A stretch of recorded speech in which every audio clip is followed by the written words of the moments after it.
Assalamualaikum warahmatullahi wabarakatuh. Alhamdulillah, alhamdulillah hamdan katsiran tayyiban mubarakan fih kama yuhibbu rabbuna wa yarda. Asyhadu an la ilaha illallah wahdahu la syarika lah wa asyhadu anna Muhammadan abduhu wa rasuluh la nabiyya ba'dah. Allahumma shalli wa sallim wa barik ala nabiyyina Muhammadin wa ala alihi wa sahbihi wa man da'a bi da'watihi wa sanna bi sunnatihi ila yaumil liqa'i rabbih. Amma ba'du, subhanaka la ilma lana illa ma 'allamtana innaka antal alimul hakim. Rabbi shrah li sadri wa yassir li amri wahlul 'uqdatam min lisani yafqahu qawli.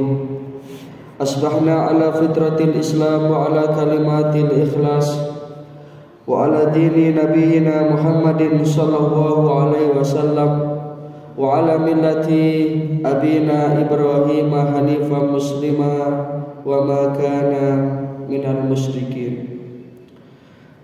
Bapak Ibu hadirin jamaah salat subuh rahimakumullah.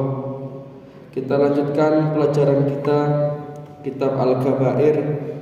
Kita sampai pada dosa besar yang ke-63, yaitu merasa aman dari makar Allah.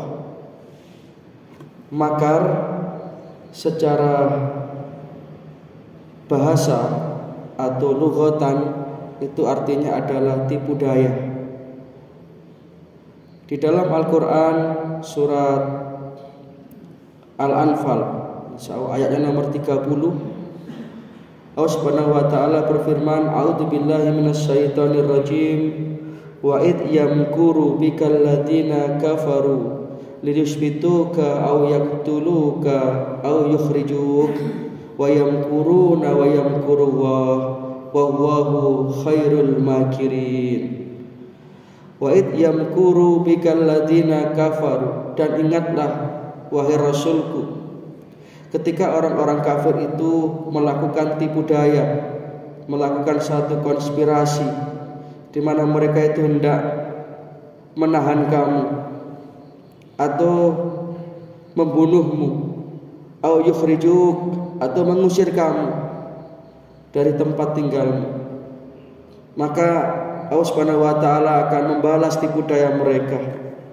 Wa yamkuruna wa yamkurullah wallahu khairul makirin, dan Allah Subhanahu wa taala itu adalah sebaik-baik pembuat makar, sebaik-baik pembuat skenario terhadap orang-orang yang berlaku zalim, terhadap orang-orang yang berlaku maksiat. Maka para jamaah rahimakumullah, di dalam bab ini yang dimaksud dengan orang yang merasa aman dari makar Allah adalah mereka yang di dalam kehidupan dunia ini hidupnya selalu bergelimang dengan kemaksiatan-kemaksiatan. Mereka lupa bahwasanya setiap perbuatan itu pasti akan mendapatkan balasannya. In khairan fa khairun wa in syarran fa syarrun. Jikalau mereka menanamkan kejelekan, maka mereka pun akan memanen kejelekan itu. Jikalau mereka menanamkan kebaikan, ya tentu mereka akan memanen kebaikan itu. Maka orang-orang yang hidup dalam gelimangan kemewahan ini kadang-kadang oleh Allah Subhanahu wa taala diberi karunia-karunia dunia, tetapi dalam rangka supaya mereka itu semakin jauh dari Allah. Itulah yang kemudian di dalam agama ada yang namanya istidraj. Mereka diberi kemewahan dunia, mereka diberi pangkat dan jabatan, mereka diberi harta dan kekayaan, tapi dalam waktu sekejap Allah Ta'ala itu akan menghilangkan itu semua. Nah, di dalam Al-Quran surat Al-An'am ayat 44, surat Al-An'am surat ke-6 ayatnya nomor 44, Allah Subhanahu wa taala berfirman tentang istidraj. A'udzubillahi minasyaitonir rajim. Falamma nasu ma dzukiru bihi fatahna 'alaihim abwaba kulli syai'. Maka tatkala mereka itu melupakan peringatan Allah, mereka itu semakin jauh dari ketaatan kepada Allah, fatahna 'alaihim abwaba kulli syai'. Maka aku justru akan membukakan kepada mereka pintu-pintu kemewahan. Umpama bisnis sukses, dia jadi orang yang kaya raya. Umpama dia itu mau jadi pejabat, berhasil dia raih jabatan itu. Hatta idza farihu bima utu, sampai ketika mereka itu bergembira di puncak kebahagiaannya, bahkan umpama dia berkarir itu di puncak karirnya, bahkan apa yang terjadi? Akhadnahum baghtatan fa idahum mublisun.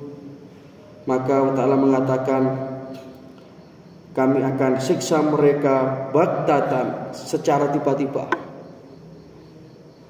Jadi tidak disangka-sangka.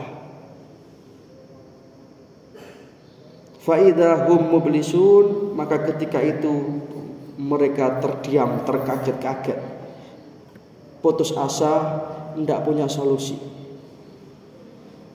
Jadi kalau ada rizki itu yang min haitsu la yahtasib, ini juga ada teguran yang enggak disangka-sangka. La yahtasib juga, mereka tidak menyangka, mereka tidak mengira. Dan ini banyak kasus terjadi.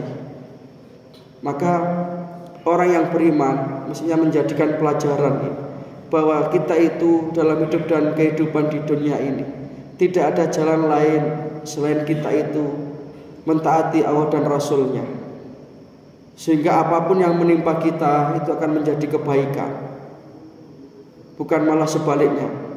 Tetapi kan karunia yang membawa bencana itu kan dalam bahasa Jawanya itu kan pengelulu. Orang dibiarkan dalam gelimangan kemewahan, dalam pangkat dan jabatan yang tinggi, tetapi sesungguhnya itu dalam rangka Allah Subhanahu wa taala itu nanti akan memberikan satu hukuman yang di luar persangkaan mereka. Sehingga hatta idza farihu, ketika mereka itu berada dalam puncak kebahagiaannya, maka Allah akan menarik itu secara tiba-tiba. Nah, para jamaah rahimakumullah, dalam satu hadis yang diriwayatkan dari Uqbah bin Amir, Rasulullah SAW bersabda, apabila engkau melihat Allah itu memberikan kepada seseorang apa yang ia sukai, padahal orang tersebut tetap berada dalam kemaksiatan, Rasulullah mengatakan, fadzalikal istidraj, itulah yang dinamakan dengan istidraj. Kemudian summatala, Rasulullah membacakan tadi itu surat Al-An'am ayat 44. Jadi sebagai orang yang beriman, kita tidak usah terperdaya, kita tidak usah tertipu, kita tidak usah ingin melihat gemerlapnya kehidupan orang-orang yang di dunia ini penuh dengan kemewahan. Yang penting ketaatan kepada Allah itulah yang akan menyelamatkan. Bahkan dalam salah satu ayat Allah Subhanahu wa taala berfirman, saya lupa ini surat apa, ayat berapa ya. Allah mengingatkan, la yaghurrannaka taqallubul ladina kafaru fil bilad. Kamu tidak usah terlena, kamu tidak usah ingin, kamu tidak usah istilahnya itu iri dengan gemerlapnya kehidupan orang-orang yang mewah dengan dunianya. Mungkin mobilnya selalu mobil terbaru, hidupnya itu mewah, mau ke luar negeri, mau apapun saja bisa. Tetapi mereka tidak menjalankan ketaatan kepada Allah. Apa kata Allah? Mataun qalil. Itu semua hanya kenikmatan kecil yang bersifat menipu. Summa ma'wahum jahannam, dan mereka itu nanti kembalinya adalah neraka jahanam. Ya, hidup yang nikmat itu sekali lagi para jamaah adalah hidup yang penuh dengan ketaatan kepada Allah. Kita secara totalitas berserah diri kepada Allah Subhanahu wa taala. Sehingga itulah yang dinamakan dengan muslim, orang yang tunduk patuh, agamanya dinamakan Islam. Terakhir, kenapa saya sampaikan seperti itu? Karena Nabi Ibrahim alaihissalam itu salah satu rahasianya, ini sering saya sampaikan, menarik sekali. Kenapa beliau itu diangkat oleh Allah Ta'ala sebagai kekasihnya, diangkat resmi, di-SK-kan oleh Allah Ta'ala. Wattakhadallahu Ibrahim khalila. Aku telah mengangkat Ibrahim itu sebagai kekasihku. Satu di antaranya rahasianya, karena Nabi Ibrahim itu dalam kehidupan ini selalu tunduk patuh berserah diri kepada Allah. Ikhtartu amruwa ala amrin ghairi, kata Nabi Ibrahim. Aku selalu menomorsatukan Allah dalam hidupku di atas perkara-perkara yang lain yang ada di dunia ini, keluarga sekalipun. Sehingga dalam Al-Quran dinyatakan a'udzubillahi minasyaitonirrajim, terakhir, wa may yarghabu am millati Ibrahim illa man syafiha nafsah. Dan tidaklah orang yang membenci ajaran Ibrahim kecuali orang yang memperbodoh dirinya. Walaqad istafainahu fid dunya wa innahu fil akhirati laminas sholihin.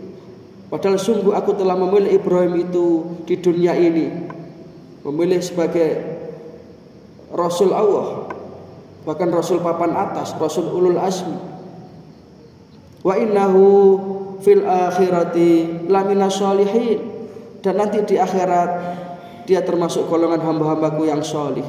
Apa rahasianya? Ayat berikutnya ini yang mempertegas. Id qala lahu rabbuhu aslim. Ketika Allah Ta'ala mengatakan kepadanya, Ibrahim, berserah dirilah kamu kepada aku. Bahkan Nabi Ibrahim dengan tanpa membantah mengatakan, qala aslamtu lirabbil alamin. Aku adalah termasuk hamba yang berserah diri kepada Allah, Tuhan semesta alam. Dengan itulah maka Nabi Ibrahim jadi manusia yang mulia.